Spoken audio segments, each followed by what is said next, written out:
Tees it up, scores!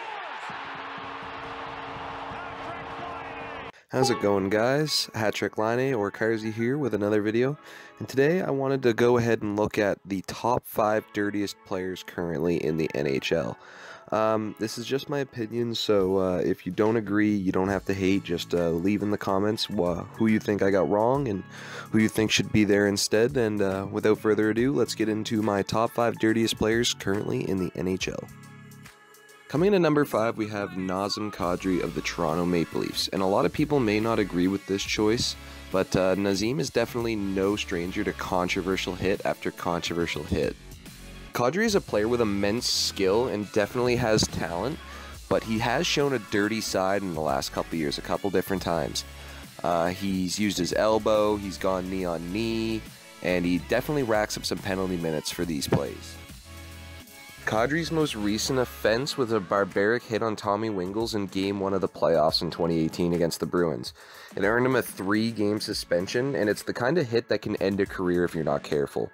Earlier in the game, Wingels did catch Marner with an elbow, but it didn't appear intentional. So Kadri's response really was way over the line, and he needs to be more careful because those are the type of plays that will have the Department of Player Safety on him. As long as he sticks to playing the game and stops trying to ride Ovi any chance he gets, though, he should be okay. Coming in at number 4, we have Zach Rinaldo. The guy's always been an instigator and an enforcer in his career, but he's also known for his dirty plays and his relentless chirping, and a reputation that has definitely been earned for sure. He's had multiple suspensions in his NHL career. Probably the worst offense he's ever had was his boarding of Chris Letang of the Penguins into the boards that injured Letang for quite a bit. In the 2010-2011 season as well, Rinaldo had more suspensions than he had goals. 4 suspensions and 3 goals, which is a pretty funny stat. His most recent offense was on December 23rd, 2017, while playing for the Coyotes, when he sucker punched Samuel Girard, a rookie at the time, for literally apparently no reason, and was suspended 6 games for the incident. This season, Rinaldo's playing with the Predators, and I haven't heard anything about him this year. I'm not sure if he's gotten into trouble yet or not, but it's definitely a good sign that maybe he's trying to keep his head down a little more.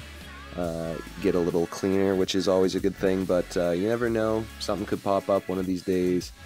We'll just have to go ahead and wait and see. Coming in at number 3 is Radko Gudas. Gudas has always been a big hitter, but a lot of his hits can be controversial. They can be late and questionable. Apparently in the past, Gudas has vowed to be a cleaner player and play a more fundamental game, but it really hasn't happened just yet. Last season, Radko's defining moment was a slash to the back of the head of Jets player Matthew Perreault. It got him his 6th match penalty in his 6th NHL season and his 3rd career suspension just in a Flyers uniform. Each has doubled in length. He's lost more than $400,000 in wages, which is almost $500,000.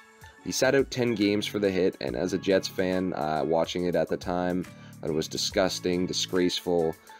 Definitely made me a Radko Gudas hater, if you want to say. I'm not a big fan of him, but maybe if he can keep his vow that he wants to become a cleaner and better player, that could work. I haven't heard anything from him this year, so I'm not sure if he's gotten in any trouble this year, but it definitely seems like so far he's keeping his head down, and it's been a little cleaner this year for Radko.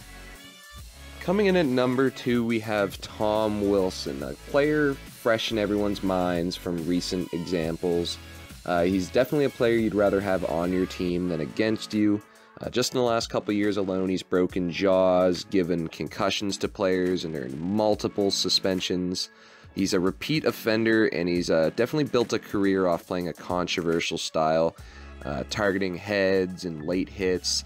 And he definitely always seems to put himself in situations worthy of scrutiny.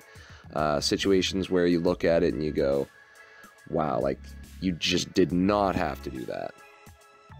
In last year's playoffs, he delivered a hit to Penguins player Zach Aston Reese that broke his jaw. And just in the preseason this year, he hit St. Louis player Oscar Sundqvist and earned himself a suspension. Just 2 really recent plays that got him under the limelight.